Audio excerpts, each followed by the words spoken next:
Disclaimer, ang kwentong inyong mababasa ay isang kathang-isip lamang. Anumang pagkakahalintulad sa tunay na tao, lugar, pangyayari, o pangalan ay pawang nagkataon lamang at hindi sinasadya. Layunin ng kwentong ito na magbigay ng aliw, aral, at kilabot sa mga mambabasa at tagapakinig. Mga kaibigan, bago ang lahat, muli kong inuulit ang aking paalala. Ang kwentong ito ay isa lamang kathang-isip. Ito ay bunga ng malikhaing imahinasyon na hinahabi batay sa mga alamat, paniniwala at kwentong bayan tungkol sa mga aswang na bahagi ng kulturang Pilipino. Kung mayroon mang pagkakatulad sa mga tunay na tao, lugar, o pangyayari, ito'y nagkataon lamang at walang intensyon na manira ng sinuman. Layunin ko lamang ay magdala ng aliw, kilabot at aral sa ating lahat. Kaya't huminga ka ng malalim, isara mo ang iyong ilaw kung nais mong maramdaman ang tunay na kilabot ng kwentong ito, at hayaang gabayan ka ng dilim habang binabasa o pinakikinggan ito. Simula ng kwento, ako si Marco, panganay sa 3 magkakapatid. Lumaki kami sa isang maliit na baryo sa probinsya ng Antique, isang lugar na tahimik sa araw ngunit tila may sariling buhay tuwing gabi. Ang baryo namin ay napapalibutan ng malalaking puno ng akasya, niyog, at kawayan, at sa bandang silangan ay may kakahuyan na matagal nang iniiwasan ng mga tao. Ang sabi ng matatanda, iyon daw ay pugad ng mga nilalang na hindi dapat nakikita ng tao. Ang aming pamilya ay simpleng mamamayan lamang. Si tatay ay isang magsasaka, si nanay naman ay mananahi ng mga baro at bestida para sa mga kababaryo. Ako ang panganay at sumunod sa akin si Liza, ang dalaga kong kapatid na pinakamahalaga sa akin. Bata pa lang kami ay magkasama na kaming dalawa sa lahat ng bagay, sabay nag-aaral, sabay naglalakad sa bukirin, sabay nagkukwento bago matulog. Siya ang pinakamasayahin sa aming pamilya. Si Liza ay 16 na taong gulang lamang noon, ngunit kapansin-pansin na ang kanyang kagandahan. Maputi, mahaba ang buhok, at may mga matang kasing dingding ng mga bituin. Hindi kataka-taka na maraming binata sa baryo ang nahuhumaling sa kanya. Pero si Liza, tila ba wala pang interes sa pag-ibig, o siguro, hindi lang namin alam na mailihim na siyang tinitibok ang puso. Tahimik ngunit misteryosong baryo, kung titignan mo sa unang tingin, payapa ang aming baryo. Sa araw, maririnig mo ang huni ng mga ibon, ang tawanan ng mga bata habang naglalaro ng luksong tinik, at ang mga boses ng matatanda habang nagkukwentuhan sa ilalim ng punong mangga. Ngunit tuwing sasapit ang gabi, nag-iiba ang lahat. May mga gabing ang katahimikan ay tila nakabibingi. Tanging huni ng kuliglig at sigaw ng tuko ang maririnig. Minsan naman, may malalakas na alulong ng aso, sunod-sunod at hindi maipaliwanag. Sabi ng matatanda, kapag ang mga aso ay nag-aalulong at nakatingala sa kawalan, may mga nilalang daw na naglalakad-lakad sa paligid, mga nilalang na hindi nakikita ng karaniwang tao. Lumaki kami sa mga babala ng matatanda, huwag lalabas ng bahay kapag hating gabi. Isabit ang bawang at asin sa mga bintana at pinto. Huwag basta tatanggap ng pagkain o inumin mula sa hindi kilala. At higit sa lahat, mag-ingat sa mga estranghero dahil hindi mo alam kung sila'y tao ba talaga o hindi. Bilang mga bata, akala namin ay mga kwentong pantakot lamang iyon para hindi kami gumala sa gabi. Ngunit habang kami lumalaki, mas marami kaming naririnig na kwento ng mga kababaryo, mga buntis na nawalan ng anak, mga bangkay ng hayop na natagpuan na wala ng dugo, at mga binatang bigla na lang nagkakasakit ng walang dahilan. Sa lahat ng ito, natuto kaming maniwala na ang aming baryo ay hindi basta ordinaryong lugar. May mga nilalang na nakikisabay sa aming pamumuhay, at isa sa kanila, hindi namin alam, ay magiging bahagi ng aming pamilya. Mga unang palatandaan noong unang taon ng senior high school ni Liza, nagsimula ang mga kakaibang pangyayari. Una, ang mga manok at baboy ng aming kapitbahay ay isa-isang nawawala. Ang sabi ng iba, baka raw ninanakaw ng mga magnanakaw mula sa kabilang baryo. Ngunit ang nakapagtataka, wala man lang bakas ng tao, tanging mga sugat lamang sa liig ng mga hayop, parang sinipsip ang dugo. Isang gabi, habang ako'y nagbabasa ng aklat sa lampara, narinig ko ang mahihinang yabag sa bubong ng aming bahay. Unti-unti, parang gumagapang. Napatigil ako at nakinig. Biglang nagsialulong ang mga aso sa paligid, tila ba may hinahabol na nilalang. Nagtago ako sa ilalim ng kumot, nanginginig sa takot. Kinaumagahan, nang ikwento ko ito kay nanay, agad niya akong pinagsabihan, Marco, huwag kang maingay tungkol diyan. Baka marinig nila. Hindi ko lubos na naintindihan kung sino ang tinutukoy niyang nila. Pagpapakilala ng kapatid kong si Liza, habang ako ay laging alerto at takot sa mga ganitong bagay, kakaiba si Liza. Siya ang tipo ng tao na mapangahas at mausisa. Hindi siya basta naniniwala sa mga kwento ng matatanda. Hanggang wala akong nakikita, hindi ako matatakot, sabi niya minsan. Ngunit sa mga ngiting iyon at sa kanyang walang takot na pananalita, hindi ko alam na unti-unti na siyang madadala sa isang sitwasyong hindi na niya matatakasan. Sa edad na 16, si Liza ay nagsisimula ng magdalaga. Dumadalo siya sa mga sayawan tuwing pista, nakikipagkwentuhan sa mga kabarkada, at minsan ay hindi na agad umuuwi pagkatapos ng klase. Napansin kong may mga gabi na hindi siya agad natutulog, laging nakatitig sa bintana, parang may hinihintay. Hindi ko alam noon, iyon na pala ang simula ng isang kwento ng pagmamahalan na hahantong sa lagim. Hudyat ng mas malaking panganib mula sa simpleng mga huni ng aso, mga sugatang hayop, at mga yapak sa bubong, ramdam ko na may paparating. Isang pagbabago na tuluyang gugulo sa aming pamilya. Pero kahit anong paghahanda ang gawin ko, hindi ko magagawang pigilan ang tadhana. At sa pagkakataong iyon, wala pa akong kaalam-alam na sa mismong pintuan ng aming tahanan, isang nilalang na hindi tao ang darating, at siya ang magiging dahilan kung bakit magdurusa ang aking kapatid na si Liza. Pagdating ng misteryosong binata sa baryo pagkalipas ng ilang linggo mula sa mga kakaibang pangyayari sa baryo, mga nawawalang hayop, mga yapak sa bubong, at mga alulong ng aso, dumating ang isang panibagong usap-usapan. Isang estrangherong binata raw ang lumitaw bigla sa gilid ng baryo, sa isang lumang bahay na matagal nang walang nakatira. Ang bagong mukha isang hapon, habang ako'y papauwi mula sa bukid, nakita ko siya. Matangkad, payat ngunit may matipunong tindig. Maputi ang balat niya na tila hindi sanay sa init ng araw, at may kakaibang kintab ang kanyang mga mata, parang laging nagmamasid. Nakaitim na barong siya na tila ba masyadong makapal para sa mainit na panahon. Hindi siya pamilyar sa akin, gayong halos lahat ng tao sa baryo ay kilala ko.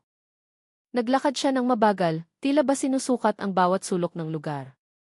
Ang mga tao ay napapatingin, may halong paghanga at pagtataka. Ang iba na may nagbubulungan. Hindi ko siya kilala, bulong ng isang ale. Sabi nila, anak daw ng isang kamag-anak ni Aling Marta sa kabilang bayan, sagot ng isa pa. Ngunit walang nakakaalam ng tunay. Unang pagkikita niya kay Liza nang makarating ako sa bahay, nadatnan ko si Liza na nasa harap ng kanilang bakuran, nagdidilig ng mga halaman. Ang binatay dumaan sa harap ng aming bahay. Doon, unang nagtama ang kanilang mga mata. Hindi ko alam kung imahinasyon ko lamang, pero para bang humaba ang sandaling iyon. Si Liza, na madalas seryoso at mataray kapag binabati ng mga kabarkada kong lalaki, ay biglang umiti, isang ngiting bihira kong makita. Ang estranghero naman ay bahagyang yumuko, parang nagbigay galang, at saka nagpatuloy ng lakad. Kuya, kilala mo ba siya? Tanong ni Liza matapos mawala sa paningin ang binata. Hindi. Ngayon ko lang din siya nakita, sagot ko. Mumiti lang siya at nagpatuloy sa pagdidilig, ngunit hindi ko naiwasang mapansin ang kislap sa kanyang mga mata. Mga usap-usapan sa baryo kinagabihan, naging mainit na paksa ang estrangherong binata. Sa tindahan ni Aling Pasing, narinig ko ang mga usapan, hindi ko pa siya nakikitang pumapasok sa simbahan, ani Mang Luis. Nga, at hindi rin siya nakikipag-usap ng matagal sa tao. Laging nagmamadali, dagdag ni Aling Pasing. At napansin niyo ba? Lagi siyang nakikita kapag palubog na ang araw. Ni minsan, hindi ko pa siya nakitang nasa labas kapag tirik ang araw. Ang mga ganitong salita ay agad nagbigay ng kilabot sa akin. Naalala ko ang mga kwento ng matatanda tungkol sa mga aswang na bihirang makita kapag araw at mas malakas sa gabi. Ngunit pinilit kong hindi ito seryosohin. Baka naman talagang mailap lang siya o bagong lipat kaya nahihiya pa.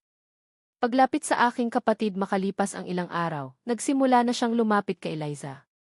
Kapag papunta sa tindahan ang kapatid ko, lagi siyang naroon. Nag-aalok na tulungan siyang buhatin ang pinamili o kaya na nakikipag-usap ng kaunti. Sa una, simpleng bati lamang. Ngunit kalaunan, mahahaba na ang kanilang pag-uusap. Nagsimula ring dumadalas ang pag-uwi ni Liza ng gabi na. Kapag tinatanong ko, ang sabi niya ikasama lang daw niya ang mga kaklase o kaibigan. Ngunit minsan, nakita ko mismo mula sa bintana, nakaupo siya sa ilalim ng punong mangga, kausap ang estrangherong binata. Ang buwan ay bilog na bilog noon at ang liwanag nito ay tumatama sa mukha ng lalaki. Doon ko muling napansin ang kanyang mga mata, parang kumikislap na dilaw, na para bang hindi likas sa tao. Babala ng mga matatanda hindi nagtagal, narinig ng aking mga magulang ang mga tsismis. Si tatay, seryoso at mahigpit, agad na kinausap si Liza. Anak, iwasan mo ang lalaking yon. Hindi natin siya kilala. Wala tayong alam sa pinagmulan niya. Ngunit matigas si Liza. Tay, wala naman pong masama sa kanya. Mabait siya. At saka, hindi siya tulad ng iniisip niyo. Si nanay naman, bagaman mas mahinahon, ay nagbigay ng payo, Liza, may mga bagay na hindi natin basta nakikita. Tandaan mo ang mga kwento tungkol sa mga aswang. Kung may kakaiba sa kanya, huwag kang padadala. Ngunit sa mga ngiting nakikita ko sa labi ni Liza tuwing nababanggit ang binata, alam kong hindi na siya basta makikinig. Mga palatandaang kakaiba habang lumilipas ang mga araw, mas lalo kong napapansin ang mga kakaibang bagay tungkol sa binata. Tuwing gabi lamang siya nakikita at madalas ay biglang sumusulpot kahit walang nakakita kung saan galing. Kapag nakatingin siya sa akin, para bang nababasa niya ang aking isipan. Minsan, nakita ko siyang nakatayo sa gitna ng dilim at kahit walang ilaw, malinaw kong nakita ang kanyang anyo, parang maisariling liwanag ang kanyang balat. Isang gabi, nasilip ko mula sa bintana ang aking kapatid na si Liza at ang binata. Nakaupo sila sa gilid ng bakuran. Hawak ng binata ang kamay ng aking kapatid. Sa tahimik nilang usapan, narinig ko ang boses ng lalaki, malalim, malamig, at may kakaibang himig na nakapangingilabot. Hindi mo na kailangang matakot sa akin, Liza. Kahit anong mangyari, iingatan kita. Ang mga salitang iyon ay hindi dapat nakakatakot, ngunit sa paraang sinabi niya, parang may bigat na hindi ko maipaliwanag. Pag-ibig o bitag? Sa mga sumunod na linggo, lalo pang nahulog si Liza sa binata. Halos araw-araw, magkasama silang nakikita. At bagaman nagsimula ng kumalat ang mga bulong-bulungan sa baryo, hindi niya ito inalintana. Para kay Liza, siya ay isang prinsipe sa kanyang mundo. Ngunit para sa akin, isa siyang anino na unti-unting lumalamon sa kapatid ko. Hindi ko alam kung pag-ibig ba ang nararamdaman ni Liza, o kung may kakaibang kapangyarihan ang binata na hindi niya kayang labanan.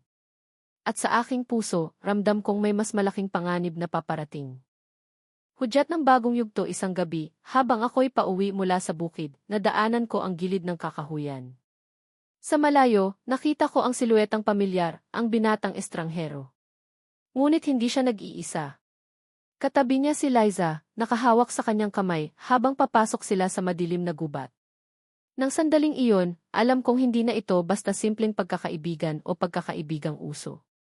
Isa itong ugnayan na magdadala ng kapahamakan hindi lamang kay Liza, kundi pati na rin sa aming buong pamilya. Paglalim ng relasyon at mga palatandaan ng kababalaghan lumipas ang mga linggo at buwan, at tila ba naging bahagi na ng aming baryo ang binatang estranghero. Ngunit para sa aming pamilya, lalo na para sa akin, mas lalo kong napansin na unti-unting nagbabago ang kapatid kong si Liza. Lalong paglapit ng dalawa dati-rati, si Liza ay laging masayahin, laging kasama ang kanyang mga kaibigan, at madalas makipagkwentuhan sa akin tuwing gabi bago matulog. Ngunit nang makilala niya ang binata, nag-iba siya. Mas madalas na siyang wala sa bahay. Kapag tinatanong ko kung saan siya galing, palagi niyang sagot ay, "Kuya, kasama ko lang sila Ana at Joy." Huwag kang mag-alala. Ngunit alam kong hindi iyon ang totoo. Madalas ko siyang nakikita na palihim na nakikipagkita sa binata sa ilalim ng punong mangga o kaya na sa gilid ng kakahuyan. At kapag kasama niya ang estranghero, may kakaibang kislap sa kanyang mga mata, isang ningning na hindi ko pa nakikita kailanman. Hindi ko mapigilang isipin, ito ba'y pag-ibig o isang bitag? Mga tunog sa hating gabi isang gabi, habang tahimik kaming natutulog, nagising ako sa kakaibang ingay mula sa labas ng bahay. Para bang may kumakaluskos sa bubong. Dahan-dahan akong bumangon at nakiramdam. Sa dilim, narinig ko ang tunog ng mabibigat na hakbang, pero hindi hakbang ng tao. Para itong paggapang ng malaking hayop. Nagpasya akong sumilip sa bintana. Sa ilaw ng buwan, nakita ko ang anino ng isang nilalang na mabilis na tumalon mula sa bubong papunta sa lupa. Sa bilis nito, hindi ko masyadong nasilayan ang mukha, ngunit napansin ko ang hugis, mahaba, payat, at may mahahabang braso na hindi karaniwan sa tao. Kinabukasan, ikinuwento ko ito kay nanay at tatay, ngunit agad nila akong pinatigil. Marco, huwag kang magsasalita ng ganyan. Baka may makarinig. Pero ramdam ko sa tono nila na hindi sila nagugulat. Parang matagal na nilang pinaniniwalaan na may ganito talagang nilalang sa aming paligid. Mga hayop na nawawala, dumami rin ang mga ulat ng nawawalang hayop sa baryo. Ang mga baboy ni Mang Isko, ang mga manok ni Aling Lorna, pati na rin ang mga aso na bigla na lang naglalaho. Kapag natagpuan, madalas ay wala ng dugo at tanging balat at buto na lang ang natitira. Nagtipon-tipon ang mga matatanda sa barangay hall. Marami ang nagbibintang na may aswang sa aming baryo. Ngunit nang tinanong kung sino, walang makapagsabi. Ang iba ay patagong nagsabi na baka raw may kinalaman ang bagong lipat na binata. Ngunit walang may lakas ng loob na magturo ng direkta. Kakaibang pagbabago kay Eliza samantala, kay Eliza, mas lalo kong napansin ang mga pagbabago. Madalas siyang maputla, kahit dati ilaging presko at masigla. May mga pagkakataon na bigla siyang nagigising sa gabi, pawis na pawis, at tila ba may kausap sa labas ng bintana. Kapag tinatanong ko kung sino, ang sagot niya ay, wala, kuya. Hangin lang iyon. Ngunit minsan, nahuli ko siyang nakatayo sa dilim ng aming bakuran, at sa malayo ay nakita ko ang estrangherong binata, nakatingin lamang sa kanya, na para bang inaakit siyang lumapit. Ang albularyo isang araw, dumalaw sa aming bahay ang isang matandang albularyo na si Mang Domeng, nakilala sa baryo bilang tagapagtanggal ng kulam at tagapagtawag ng mga espiritu. Dinala siya ni tatay dahil nag-aalala na rin siya sa kalagayan ni Liza. Habang nakaupo si Liza, maingat siyang tinitigan ni Mang Domeng. Tumitig siya sa mga mata ng kapatid ko at parang may nakita siya roon. Pagkatapos, dahan-dahan niyang sinabi, may nakapulupot sa anak ninyo. Hindi siya ordinaryong binata, kundi isa sa mga nilalang na matagal ang kinatatakutan ng mga tao rito. Nagulat ako at kahit si nanay ay napayuko. Ngunit si Liza, natawa lamang. Hindi totoo yan, Mang Domeng. Mahal ko siya. Hindi siya masama. Ngunit mahigpit ang tinig ni Mang Domeng, kapag hindi mo siya iniwasan, may kapalit na mabigat. At baka hindi na kayo makawala sa sumpa. Mga palatandaang mas lalong kakaiba sa sumunod na mga gabi, lumala ang mga kakaibang pangyayari. May naririnig na mga iyak ng babae mula sa kakahuyan, ngunit kapag sinundan, wala namang tao. May nakita akong malaking anino na lumilipad sa ibabaw ng aming bubungan, ngunit nang tumingin ako ng malinaw, naglaho ito sa hangin. Si Liza ay mas lalo pang naging mailap. Mas madalas na siyang wala sa bahay, at kapag uwi, may kakaibang ngiti, isang ngiting hindi ko mabasa kung ligaya ba o isang uri ng pagkabaliw. Minsan, naglakas loob akong sundan siya. Gabi iyon at nakita kong palihim siyang lumabas ng bahay. Sinundan ko siya hanggang sa gilid ng kakahuyan. Doon, nasilayan ko ang binatang estranghero, at sa ilalim ng liwanag ng buwan, niyakap niya si Liza. Ngunit higit pa roon, may nakita akong nakakatakot. Ang kanyang mga mata ay kumikislap na pula, at sa kanyang likod ay tila may maitim na anino na lumalabas, parang mga pakpak ng isang nilalang mula sa dilim. Pag-aalinlangan at takot sa nakita kong iyon, para bang bumagsak ang aking mundo. Alam kong totoo ang sinabi ni Mang Domeng. Alam kong ang binatang iyon ay hindi tao, kundi isang ang aswang. Ngunit paano ko sasabihin kay Eliza, kung siya mismo ay bulag na sa pag-ibig? Lagi kong iniisip kung paano ko siya ililigtas. Ngunit bawat araw na lumilipas, mas lalo siyang lumalapit sa panganib. At sa bawat gabi, mas lalo kong nararamdaman na may mas malaking kapahamakan na paparating, isang bagay na hindi na namin matatakasan. Hudyat ng bagong trahedya isang gabi, nakarinig kami ng malakas na sigaw mula sa bahay ng aming kapitbahay. Ang asawa ni Mang Isko, buntis ng 7 buwan, ay bigla raw nagdurugo at nawala ng malay. Nang dalhin sa ospital, wala nang buhay ang sanggol sa kanyang sinapupunan. Ang sabi ng doktor, parang may sumipsip ng dugo nito sa loob. Nag-iyakan ang buong baryo. Ang mga tao'y natakot, at lahat ay nagtuturo sa iisang direksyon, may aswang nga sa aming paligid. At nang mga oras na iyon, tumingin ako kay Liza. Ang mukha niya ay namumutla, ngunit ang kanyang mga mata, parang may tinatago. Alam ko na. Hindi lang basta panganib ang dala ng binatang iyon. May sumpa siyang iniwan kay Liza. At kung hindi kami kikilos, baka ang kapatid ko ang tuluyang maging susunod na biktima. Pagbubunyag ng katotohanan ang gabing hindi ko malilimutan sa loob ng maraming linggo, puro pangamba at kaba ang laman ng aking dibdib. Lalo na nang makita ko mismo ang binatang iyon na may kakaibang anyo, mga matang kumikislap, mga aninong parang pakpak, at isang presensya na hindi ko kayang ipaliwanag. Isang gabi, habang ang lahat ay tulog, muling narinig ko ang mga yapak sa bubungan. Ngunit ngayong pagkakataon, hindi na ako nagtago. Bitbit ang maliit na itak na lagi kong tinatago sa ilalim ng kama, dahan-dahan akong lumabas ng bahay. Tahimik ang paligid. Malamlam ang buwan, at ang malamig na hangin ay tila dumadampi sa aking balat na parang may dalang kilabot.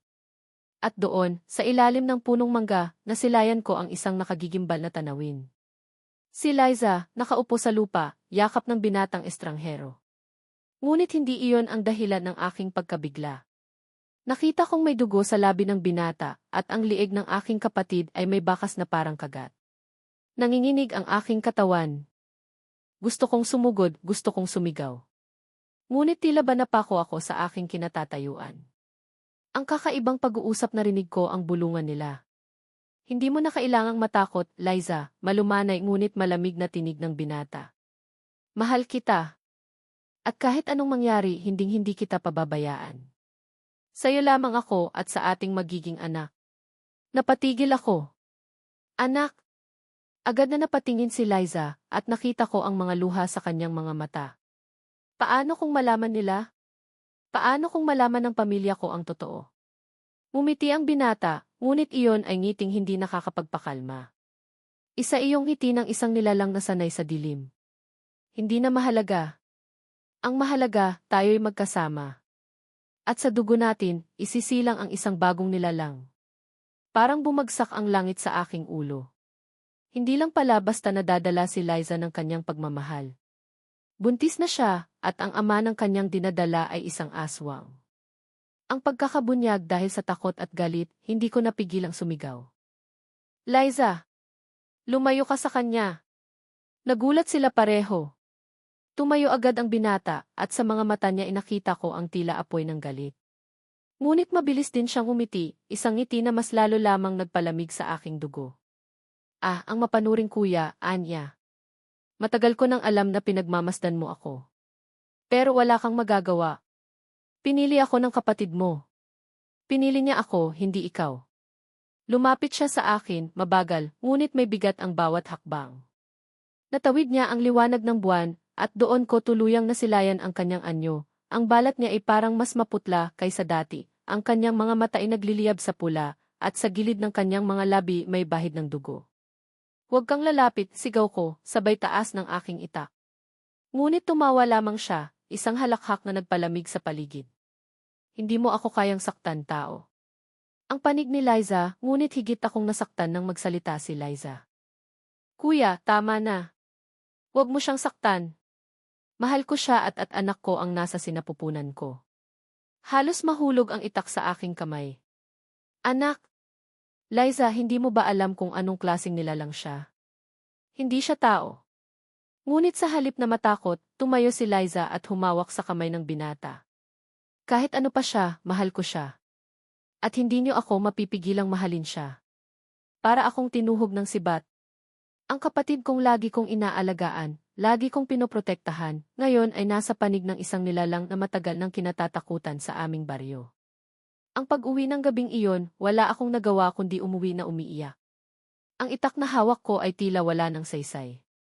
Pagdating ko sa bahay, agad kong ikinuwento ang lahat kay nanay at tatay. Pareho silang natigilan. Si nanay ay napaiyak, si tatay naman ay galit na galit. Hindi maaari. Hindi ko hahayaang mapasama ang anak ko sa nilalang na yon. Kinabukasan, agad silang nagpunta kay Mang Domeng, ang albularyo. Doon ay mas lalo kaming nagulantang sa kanyang sinabi. Kung buntis na si Liza sa anak ng aswang, mahihirapan siya. Hindi ordinaryong sanggol ang kanyang isisilang. At kung hindi natin gagawa ng paraan, baka pati siya'y tuluyan ng maging isa sa kanila. Ang plano nagpasya si tatay at Mang Domeng na gumawa ng ritual para protektahan si Liza. Ngunit hindi ito magiging madali. Kailangan ng matinding tapang, at higit sa lahat, kailangang mapahiwalay si Liza sa binata. Ngunit paano namin gagawin iyon kung mismong kapatid ko na ang kumakapit sa kanya? Ang pagbabalik ng binata kinagabihan, muling dumating ang binata sa aming bakuran. Ngunit hindi na siya nagpakita bilang estranghero.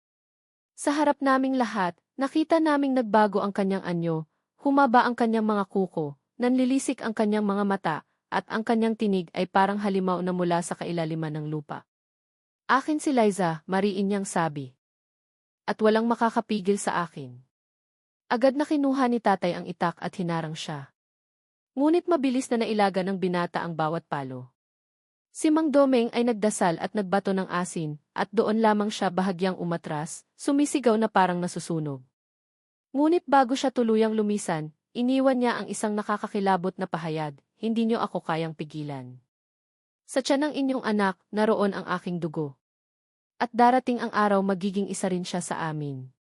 Ang katotohanan sa mga salitang iyon, tuluyan nang nagbukas ang lahat ng katotohanan. Hindi lamang basta isang binata ang pumasok sa buhay ng aking kapatid. Siya'y isang aswang, at ang dugo niya ay dumadaloy na sa sinapupunan ni Liza.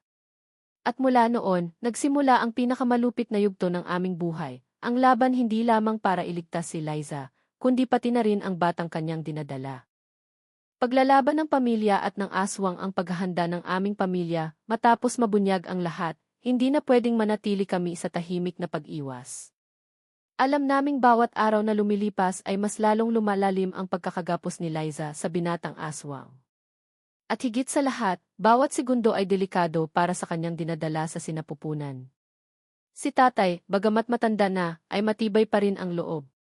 Hindi ko hahayaang lamunin ng dilim ang anak ko, mariin niyang sinabi habang hinahasa ang kanyang lumang itak. Si nanay naman, naglagay ng bawang at asin sa lahat ng bintana at pintuan ng bahay. Habang ginagawa niya iyon, hindi ko maiwasang mapansin ang nanginginig niyang kamay. Ako, bilang panganay, ay puno ng takot ngunit kailangan kong magpakatatag. Hindi pwedeng si Liza lang ang lumaban. Kung siya mismo'y bulag sa kanyang sitwasyon, kami bilang pamilya ang dapat humarap sa panganib. Ang payo ni Mang Domeng nagpatawag kami ng pulong kasama si Mang Domeng, ang albularyo. Ayon sa kanya, hindi sapat ang mga bawang at asin para tuluyang mapalayas ang binata. Hindi siya ordinaryong aswang, sabi ni Mang Domeng. Isa siyang pinili mula sa kanilang lahi. Malakas siya. Ngunit may kahinaan. Naglabas siya ng maliit na sisidlan na gawa sa baon ng niyog. Sa loob nito'y may langis na kulay berde. Ito'y langis mula sa mga dahon ng puno ng kuyabano at dugo ng manok na itim. Kapag pinahira nito ang isang sandata, hindi kayang lapitan ng aswang. Ngunit dagdag pa niya, hindi sapat ang lakas. Kailangan din ng pananalig at tapang. Kung wala kayo noon, hindi niyo siya mapagtatagumpayan. Ang pagtitipon ng baryo, hindi nagtagal, kumalat ang balita sa buong baryo. Lahat ng tao'y takot, ngunit nagsama-sama sila para magbigay suporta. May mga nagdala ng bawang, asin, at kahit anong gamit na maaari nilang iambag. Ang iba na may nagdasal sa kapilya, humihingi ng gabay at proteksyon. Ngunit sa kabila ng lahat, ramdam kong hindi sapat ang lahat ng iyon. Sa tuwing naaalala ko ang mga pulang mata ng binata, nararamdaman ko ang matinding pangilabot. Hindi ito basta laban ng tao at hayop. Isa itong digmaan ng dalawang magkaibang mundo. Ang unang pag-atake hindi nagtagal, dumating ang gabi ng unang laban. Habang ang lahat kami inasa loob ng bahay, biglang nagsialulong ang mga aso. Sunod-sunod at tila ba nakikipaglaban sa isang hindi nakikitang nilalang. Dumating na siya, bulong ni tatay, sabay hawak sa kanyang itak na pinahira ng langis mula kay Mang Domeng. Maya-maya, isang malakas na kalabog ang yumanig sa bubong. Sumunod ang pagkaluskos at ang mabigat na hakbang. At bago pa man kami nakapag-react, bumagsak ang mga kawayan sa gilid ng dingding. At doon, mula sa dilim, lumitaw ang binata. Ngunit hindi na siya ang dating makisig na estranghero. Ang kanyang balat ay kulay abo, ang kanyang mga matay pulang-pula, at ang kanyang bibig ay puno ng matatalim na ngipin. Akin si Liza, sigaw niya na tila yumanig sa buong baryo. Ang matinding laban agad na sumugod si tatay, hawak ang kanyang itak. Ngunit mabilis ang aswang, halos hindi mo masundan ang kanyang galaw. Sa bawat palo ni tatay, mabilis niyang nailalagan. Ako na may hawak ang isang sibat na gawa sa kawayan, pinahiran din ng langis. Sinubukan kong isaksak ito sa kanya, ngunit tinabig niya lamang ako at halos matapon ako sa sahig. Si nanay, umiiyak habang niyayakap si Liza, na sa mga oras na iyon ay tila wala sa sarili. Ang kapatid ko'y umiiyak, humihingi ng tulong, ngunit sa parehong pagkakataon, humihiyaw din siya ng pangalan ng binata. Jacob! Huwag mo silang saktan. Jacob! Ngayon ko lang nalaman ang pangalan ng aswang. Ang ritual habang patuloy ang laban, sinimula ni Mang Domeng ang ritual. Naglagay siya ng uling sa isang maliit na palanggana at sinunog ang mga dahon ng kuyabano. Ang usok ay kumalat sa buong bahay, at doon bahagyang nanghina ang binata. Hindi mo ako mapipigilan, matanda, sigaw ng aswang. Ngunit halata kong nahihirapan siyang huminga. Agad na sinamantala ni tatay ang pagkakataon. Sinugod niya si Jacob at tinaga sa balikat. Sumigaw ito ng malakas, at ang kanyang sigaw ay parang alon na yumanig sa aming pandinig. Ngunit hindi siya bumagsak, sa halip, mas lalo siyang nagngalit. Ang pagbabalikwas ni Liza at doon naganap ang pinakamasakit. Tumayo si Liza, at sa halip na lumayo sa binata, siya ilumapit at humarang sa harapan nito. Tama na, kuya. Tama na, tay. Huwag niyo siyang saktan. Mahal ko siya. Para akong binuhusan ng malamig na tubig. Liza, gising ka. Hindi mo ba nakikita? Isa siyang halimaw, sigaw ko. Ngunit ang kapatid ko, nangingilid ang luha, ay tumugon, kung halimaw siya, handa akong maging halimaw kasama niya. Handa akong tanggapin ang lahat, basta't hindi niya ako iiwan. Halos mabali ang puso ko sa kanyang mga salita. Ang paghihiwalay sa huli, matapos ang matinding labanan, napilitang umatras si Jacob dahil sa usok at sa sugat na natamo niya mula sa itak ni tatay. Ngunit bago siya tuluyang maglaho sa dilim, iniwan niya ang nakakakilabot na pangako, babalik ako, Liza. At kapag bumalik ako, hindi na nila ako mapipigilan. Isasama kita at ang anak natin ang magiging tanda ng bagong lahi. At sa isang iglap, naglaho siya sa anino ng gabi, iniwan kaming lahat na nanginginig at sugatan. Ang malaking tanong pagkatapos ng lahat, hindi pa rin kami mapakali. Naitaboy namin siya sa gabing iyon, ngunit malinaw na hindi pa tapos ang lahat. Sa bawat salita niya, alam naming babalik siya, mas malakas, mas mabangis, at mas determinado. At si Liza, sa halip na matakot, mas lalo lamang kumapit sa kanyang nararamdaman. Ang tiyan niya ay nagsisimula ng magbago, tanda ng pagdadalang tao. At sa bawat araw, mas lalo naming nararamdaman ang bigat ng panganib na dala ng kanyang pagbubuntis. Pagkabihag at pagsubok ng dalagang kapatid ang katahimikan, bago ang bagyo, matapos ang unang sagupaan, dumaan ang ilang araw na tila ba payapa ang lahat. Ngunit alam naming hindi iyon tunay na katahimikan, isa lamang itong panandali ang pahinga bago ang mas malang unos. Si Liza, kapatid kong dalaga, ay unti-unting nagbago. Hindi lang sa pisikal kundi pati sa kanyang ugali. Mas madalas siyang malungkot, nakatitig sa kawalan, at minsan ay maririnig mong nakikipag-usap sa tila wala namang tao. Kapag tinatanong namin, ang sagot lang niya, si Jacob, naririnig ko siya. Nandito siya palagi. Hindi ko alam kung iyon ba'y bunga ng kanyang matinding damdamin o dahil sa masamang kapangyarihan ng binata. Ngunit isang bagay ang malinaw, hindi na siya ligtas. Ang gabi ng pagkawala isang gabi, habang kami mahimbing na natutulog, bigla akong nagising sa kaluskos ng mga yapak sa sahig. Nang idilat ko ang aking mga mata, naabutan kong si Liza ay tahimik na naglalakad palabas ng bahay. Liza, mahina kong tawag, ngunit hindi siya lumingon. Para siyang isang taong naglalakad ng tulog, nakatingin lamang sa kawalan. Agad kong ginising sina tatay at nanay at mabilis kaming lumabas. Ngunit huli na, sa dulo ng madilim na daan, nakita namin ang anino ni Jacob, nakaabang at nakangiti. Hinawakan niya ang kamay ng aking kapatid at sa isang iglap, naglaho silang dalawa. Hindi, sigaw ni nanay habang halos mawala ng malay. Ako na may napaluhod sa lupa, puno ng panghihinayang at galit sa aking sarili. Ang paghahanap kinabukasan, buong baryo ang tumulong sa aming paghahanap. May dala silang sulo, sibat at mga bawang. Pinangunahan kami ni Mang Domeng at ayon sa kanya, sa liblib na bahagi ng bundok matatagpuan ang pugad ng binata. Ang daan patungo roon ay puno ng panganib. Habang umaakyat kami, nakarinig kami ng mga iyak na tila galing sa sanggol, ngunit kapag nilalapitan namin, wala namang tao. May mga ibon na bigla na lang nahuhulog mula sa langit, walang buhay. Ang hangin ay malamig at mabigat na para bang pinipigilan kami sa bawat hakbang. Ang kuweba ng kadiliman pagdating namin sa tuktok ng bundok, natagpuan namin ang isang kuweba na nakatago sa likod ng malalaking bato. Doon, ramdam agad ang kakaibang enerhiya, isang halimuyak ng dugo at usok. Tahimik kaming pumasok. Sa loob, naroon si Liza, nakaupo sa isang malaking bato, nakapikit at hawak ang kanyang tiyan. Sa tabi niya ay si Jacob, nakamasid sa amin, ngunit ngayon ay hindi na nagtatago sa kanyang tunay na anyo, matalim na kuko, mahahabang pangil at pulang-pulang mga mata. Hindi niyo siya makukuha, sabi ni Jacob na may malamig na tinig. Hindi niyo siya maunawaan. Mahal niya ako. At dito, sa kuweba, ligtas siya mula sa inyo.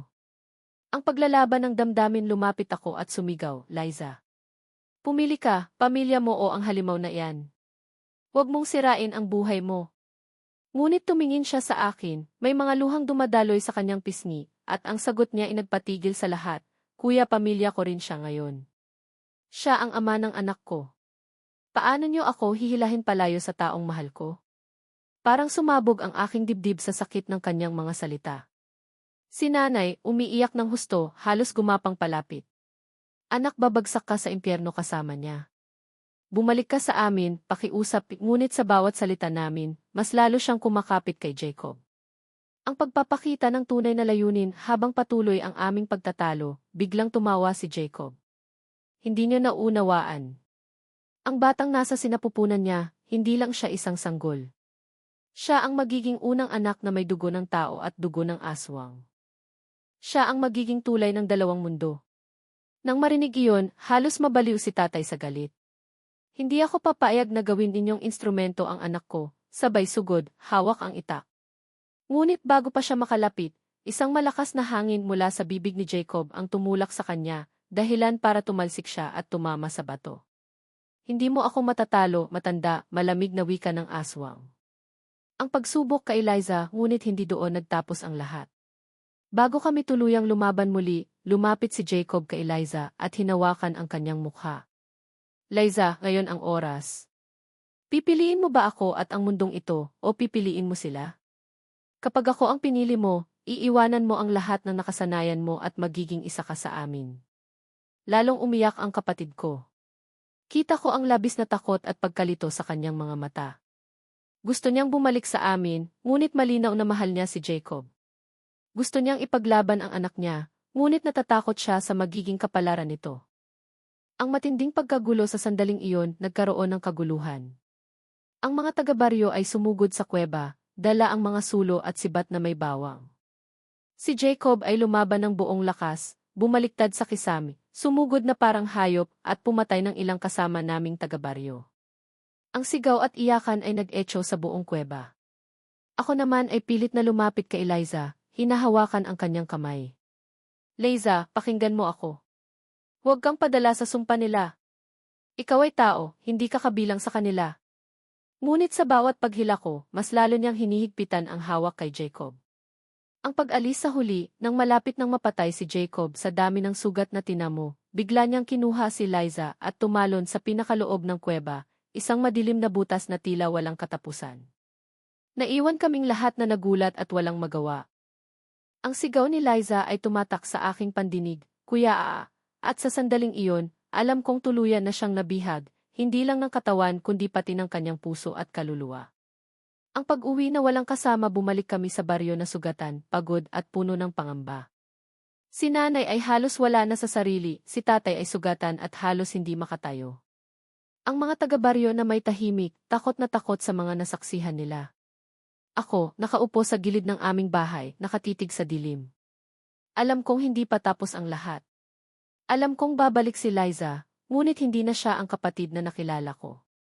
Pagsilang ng sanggol at ang malagim na kinalabasan ang katahimikan, bago ang pagbabalik lumipas ang ilang linggo, matapos mabihag si Liza ng binatang aswang. Ang buong baryo ay nananatiling tila nasa ilalim ng anino ng takot. Halos walang naglalakas loob na lumabas kapag sumapit ang gabi. Kahit ang mga aso, tila natututo na ring manahimik, para bang alam nilang may mas masahol pang nilalang na nagmamasid sa dilim. Ngunit sa katahimikang iyon, ako'y nakararamdam ng kakaiba. Para bang may bigat sa hangin, at sa bawat gabing lumilipas, mas lalong lumalakas ang kutob ko na malapit nang bumalik si Liza, hindi bilang kapatid ko, kundi bilang isang nilalang na dala ang sumpa ng kanyang minahal. Ang pagbabalik ni Liza isang madaling araw, habang abala ako sa paghahanda ng tubig mula sa poso, nakarinig ako ng mahina at pamilyar na tinig. Kuya, paglingon ko, napatigil ako. Si Liza iyon, payat at maputla, ngunit halatang malapit ng mga anak. Ang mga mata niya ay walang kislap at ang mga labi niya ay tuyong-tuyo. Nakatayo siya sa ilalim ng puno ng mangga, hawak-hawak ang kanyang tiyan. Liza, dali-dali kong nilapitan siya. Ngunit bago ko pa man siya mahawakan, mabilis siyang umatras. Huwag niyo akong hawakan. Hindi niyo alam kung ano na ako ngayon. Halos mabiyak ang puso ko sa mga salitang iyon. Nakita ko ang kapatid kong halos mawala ng pag-asa, ngunit sa likod ng kanyang mga mata, alam kong humihingi siya ng tulong. Ang pagsilang lumipas ang ilang oras at nagsimula ang matinding paghilab ng tiyan ni Liza. Pinilit naming ipasok siya sa loob ng bahay upang tulungan. Si nanay ang nag-asikaso, habang ako at si tatay ay nagbantay sa paligid, dala ang mga sulo at sibat. Ngunit kakaiba ang panganganak niya. Sa halip na karaniwang iyak ng isang bagong silang na sanggol, ang narinig namin ay isang malalim na ungol, hindi pangkaraniwang tunog, kundi tila alulong ng hayop. Diyos ko, bulong ni nanay habang nanginginig ang kanyang mga kamay. Ang sanggol ay lumabas na may pulang balat, mahahabang kuko, at matatalim na mata na tila kayang tumagos sa iyong kaluluwa. Hindi ko alam kung dapat ba naming yakapin iyon bilang pamangkin o ituring na isang halimaw. Ngunit si Liza, bagamat halos mawala ng malay, ay mahigpit na niyakap ang kanyang anak.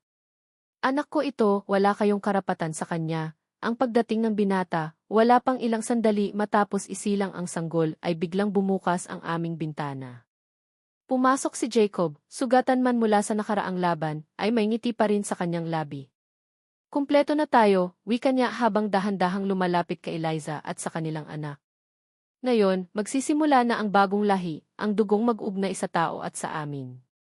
Agad kong hinarang si Jacob, hawak ang sibat. Hindi mo siya madadala. Hindi mo kukunin ang kapatid ko at lalo na ang bata.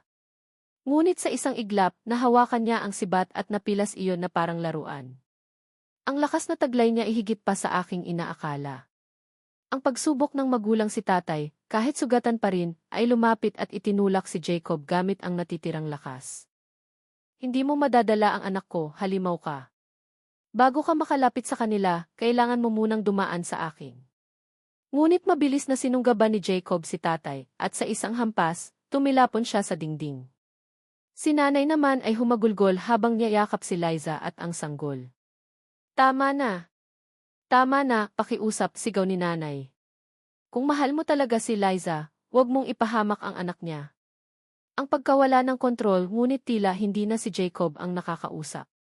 Ang kanyang mga matay nagningas ng pula at ang kanyang katawan ay nagsimulang magbago, tumubo ang mga pakpak, humaba ang mga pangil, at ang kanyang tinig ay naging parang halakhak ng demonyo. Wala nang makapipigil. Ang batang ito ay magiging hari ng kadiliman. Lahat kami natakot. Maging si Liza ay napahigpit ng yakap sa kanyang anak, umiiyak at nagmamakaawa. Jacob, tama na. Mahal kita, pero hindi ko hahayaang gamitin mo ang anak natin para sa kasamaan. Ngunit tila bingi si Jacob. Ang pagkabigo ni Liza sa gitna ng kaguluhan, biglang tumayo si Liza. Hawak-hawak pa rin ang kanyang sanggol, lumapit siya kay Jacob at buong lakas na sumigaw, kung talagang mahal mo ako, palayain mo kami. Huwag mong ipilit ang sumpa mo sa anak natin. Ngunit sa halip na mapahinuhod, hinablot ni Jacob ang bata mula sa kanyang mga bisig. Ang sigaw ni Liza ay nagpatigil sa lahat ng naroon. Anak ko oh! Sa isang iglap, naglaho si Jacob kasama ang sanggol, iniwan si Liza na nakahandu sa isasahig, duguan at nanghihina. Ang malagim na kinalabasan kinabukasan, nagising si Liza na wala ang kanyang anak. Wala ring bakas ni Jacob. Ang baryo ay natulungan siyang makabangon, ngunit ang kanyang kaluluwa ay wasak na. Wala ni isa sa amin ang makapagsabi kung anong magiging kapalaran ng batang iyon. Ngunit ang takot at pangamba ay lalong bumigat sa aming mga puso. Si Liza, bagamat buhay pa, ay tila isang anino na lamang ng kanyang sarili. Lagi niyang inuusal ang pangalan ng kanyang anak, paulit-ulit, na para bang umaasang babalik pa ito sa kanyang mga bisig. At ako, bilang kuya, wala akong nagawa kundi ang panoorin ang unti-unting pagguho ng kapatid kong minsan ay masayahin, inosente at puno ng pangarap. Pait na pagtatapos at mga aral ang araw ng katahimikan lumipas ang ilang linggo mula nang mawala si Jacob kasama ang bata. Sa baryo, bumalik ang katahimikan, ngunit hindi iyon tunay na kapayapaan, dahil sa likod ng bawat ngiti ng tao ay may takot at pangambang baka isang araw ay bumalik ang nilalang na iyon. Si Liza, ang aking kapatid, ay halos hindi na lumalabas ng bahay. Laging nakaupo sa gilid ng bintana, nakatanaw sa mga bituin, para bang hinihintay niyang bumalik ang anak na kinuha sa kanya. Kuya, alam kong buhay pa ang anak ko, bulong niya minsan habang hawak-hawak ang isang maliit na kumot na ginawa niya bago pa siya manganak. Pakiramdam ko, naririnig niya ako tuwing gabi, hindi ko alam kung paano siya tatapikin sa balikat at sasabihing tama siya. Ang totoo, pati ako'y nakakaramdam ng kakaibang presensya tuwing sumasapit ang hating gabi, parang may mga matang nakamasid sa dilim, nagmamatsyag, naghihintay. Ang huling pagharap isang gabi, habang mahimbing ang tulog ni nanay at tatay, nagising ako sa tunog ng pag-iyak ni Liza. Agad akong bumangon at nakita siyang wala sa kama. Lumabas ako ng bahay at doon ko siya natagpuang nakatayo sa ilalim ng punong mangga, yakap ang kanyang kumot. Kuya, tinig niya, halos hindi marinig. Andito na sila. Bago pa man ako makasagot, narinig ko ang mabigat na paghampas ng mga pakpak. Mula sa kadiliman ay lumitaw si Jacob, mas lalo siyang nakakatakot ngayon. Mas malalaki ang kanyang pakpak, mas matalim ang kanyang mga mata, at ang kanyang katawan ay puno ng sugat na tila naghilom ngunit nag-iwan ng mga pilat. At sa kanyang mga bisig ang bata. Ngunit hindi na ito sanggol. Mas mabilis itong lumaki kaysa sa karaniwang tao. Sa loob lamang ng ilang linggo, para na itong batang may 2 taong gulang. Mapula ang balat at ang mga mata ay kagaya ng kay Jacob. Liza, wika ni Jacob, ibinalik ko siya. Pero hindi na siya maaaring manatili sa inyong mundo. Kailangan niyang sumama sa akin. Ang desisyon ni Liza, lumuluhang lumapit si Liza. Hinaplos niya ang bata at hinalikan sa noo. Anak ko, ngunit pagkatapos ay tumingin siya kay Jacob. Kung mahal mo ako, Jacob, kung mahal mo talaga ako, palayain mo ang anak natin. Huwag mo siyang gawing halimaw. Hayaan mong mabuhay siya bilang tao. Ngunit umiling si Jacob. Hindi mo nauunawaan. Ang dugo niya ay hindi naganap na tao. Siya ang susunod na maghahari sa lahi namin. Hindi ko pwedeng ibigay ang kinabukasan ng aming angkan. Liza ay napahagulgol. Ako naman ay hindi na nakatiis. Dala ang sibat na matagal ko nang inihanda, sumugod ako. Kung hindi mo siya kayang pakawalan, kami na ang gagawa ng paraan. Ang labanang walang hangganan, muling sumiklab ang labanan. Ako at si Jacob ay nagpalitan ng hampas. Ngunit sa bawat pag-atake ko, tila nagiging mas malakas siya. Ang sibat ko'y halos mabali na at ang aking katawan ay sugatan na rin. Ngunit nang akmang tatapusin na niya ako, biglang tumayo si Liza sa pagitan namin. Tama na. Iniyakap niya ang kanyang katawan sa bata at humarap kay Jacob. Kung talagang mahal mo ako, hayaan mong ako ang pumili ng kapalaran namin. Sa unang pagkakataon, nakita ko ang pag-aatubili sa mga mata ni Jacob. Tila nagbalik ang kanyang pagiging tao, kahit saglit lamang.